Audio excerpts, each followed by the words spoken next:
Super star Rajinikanth చాలా gap తర్వాత political theme తో సినిమా చేస్తున్నాడు. మురుగదాస్ డైరెక్షన్ లో రూపొందుతోన్న కొత్త సినిమాకి టైటిల్ ఫిక్స్ అయింది. హీరోయిన్ కన్ఫర్మ్ అయింది. సూపర్ స్టార్ రజనీకాంత్ మరో సినిమా మొదలు పెట్టారు.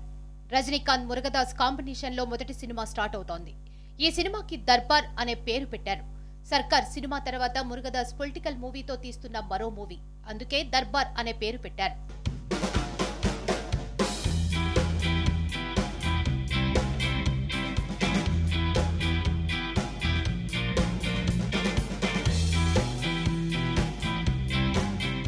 రజనీకాంత్ గతేడాది వేసవిలో కాల, నవంబర్లో 2.0 సినిమాలు రిలీజ్ చేశారు. ఈ సంక్రాంతికి పేటా సినిమాని విడుదల చేశారు. వరుసగా 3 సినిమాలు రిలీజ్ చేసి ఇప్పుడు మరో మూవీ మొదలు పెట్టారు. అంటే రజనీకాంత్ దూకుడు మామూలుగా లేదు. ప్రతి 6 నెలలకి ఒక సినిమాని విడుదల చేయాలని రజనీ ప్రయత్నిస్తున్నారు.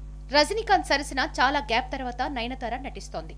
వీరిద్దరి కాంబినేషన్ లో ఇంతకు ముందు సూపర్ హిట్ మూవీ చంద్రముఖి వచ్చింది. నయనతారకి తొలి హిట్ ని రజనీకాంత్ ఇచ్చారు. ఇప్పుడు ఆమె లేడీ సూపర్ స్టార్ అనే ఇమేజ్ ని తెచ్చుకుంది. ఇలా సూపర్ స్టార్ తో లేడీ సూపర్ స్టార్ జతకడుతోంది.